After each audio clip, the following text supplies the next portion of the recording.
সীতাকুণ্ড বাংলাদেশের প্রাকৃতিক সৌন্দর্যে সমৃদ্ধ চট্টগ্রাম জেলার একটি থানা হলো সীতাকুণ্ড। পাহাড়, ঝর্ণা, লেক, প্রাচীন মসজিদ, মন্দির, সমুদ্র সৈকত সবকিছু মিলিয়ে এক পরিপূর্ণ ভ্রমণের জায়গা হলো এই সীতাকুণ্ড।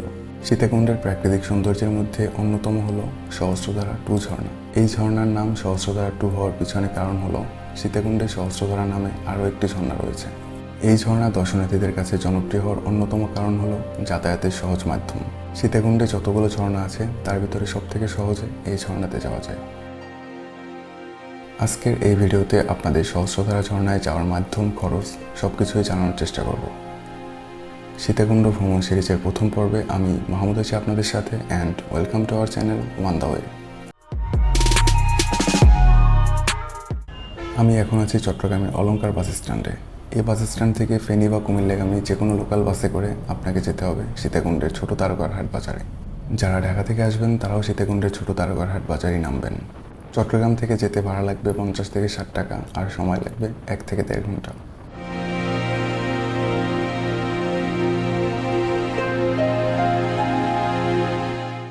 যাওয়ার সময় রাস্তার দুই পাশের সৌন্দর্য দেখতে দেখতে আপনি কখন যে পৌঁছে যাবেন বুঝতেই পারবেন না।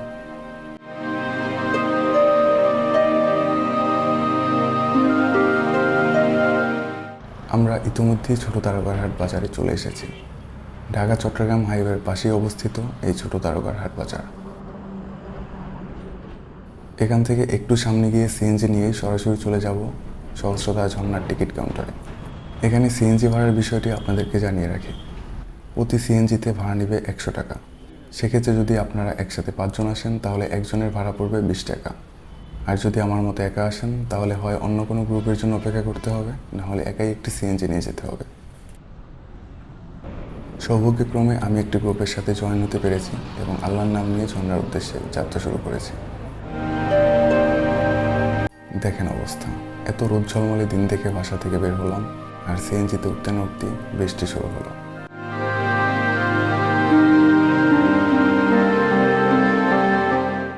আস্তে আস্তে বৃষ্টির পরিমাণ বেড়েই চলেছে। এই বৃষ্টির মধ্যেই আমাদের সিএনজি ঝর্ণার উদ্দেশ্যে এগিয়ে চলেছে।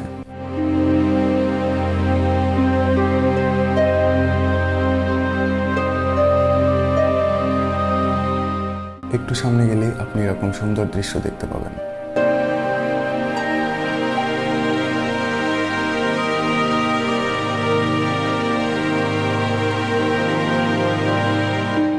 এভাবেই দেখতে দেখতে আমরা ঝর্ণার টিকিট কাউন্টারের কাছাকাছি চলে আসলাম।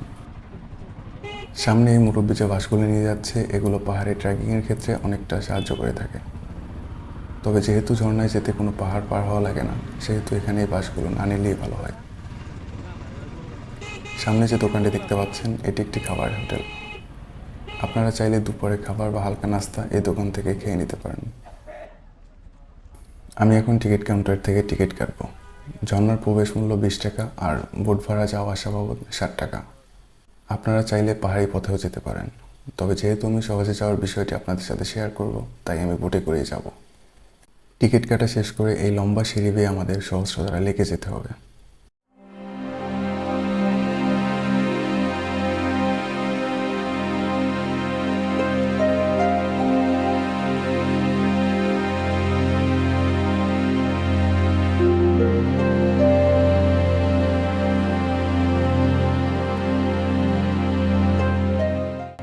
সিঁড়ি বেয়ে উপরে আসার পরে আপনি এরকম একটি ভিউ দেখতে পাবেন, যা আপনার মন ভালো করে দেওয়ার জন্য যথেষ্ট।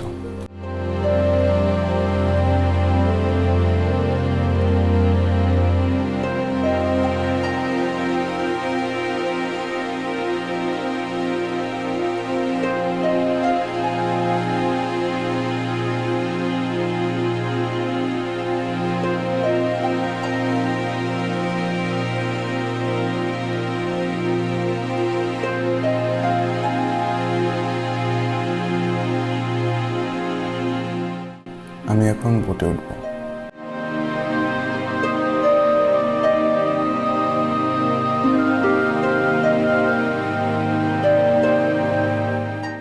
আমাদের বোট ইতিমধ্যেই ছেড়ে দিয়েছে।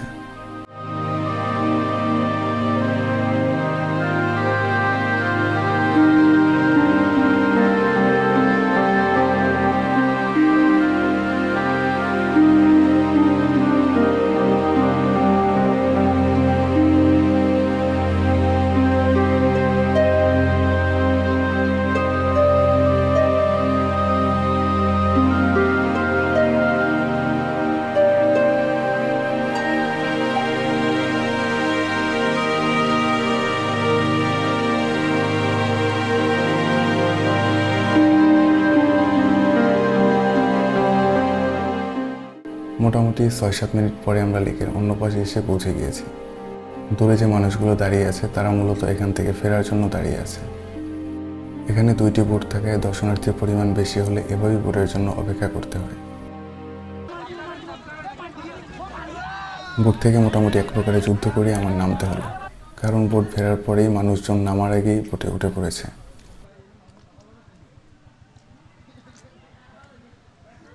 যাই হোক, বোট থেকে নামার পরে এভাবে কর্দমাক্ত রাস্তা ধরে আমি সামনের দিকে এগিয়ে চলেছি।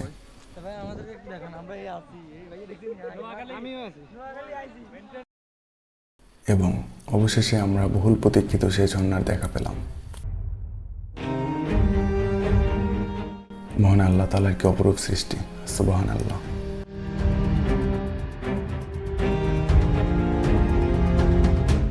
এখানে প্রতিদিন অনেক দর্শনার্থী আসেন, আপনারাও তাদের সাথে ঝর্ণার সৌন্দর্য উপভোগ করুন।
অনেক সময় ঝর্ণায় থাকার পরে এখন আমার ফিরে যাওয়ার পালা।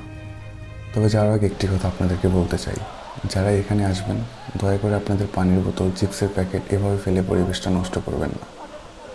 ভবিষ্যৎ প্রজন্মকেও এসব সৌন্দর্য দেখার সুযোগ দেন। আজ যাচ্ছি, আবার দেখা হচ্ছে নতুন কোনো ভিডিওতে। ততদিন পর্যন্ত সবাই সুস্থ থাকবেন, ভালো থাকবেন। আল্লাহ হাফেজ, আসসালামু আলাইকুম।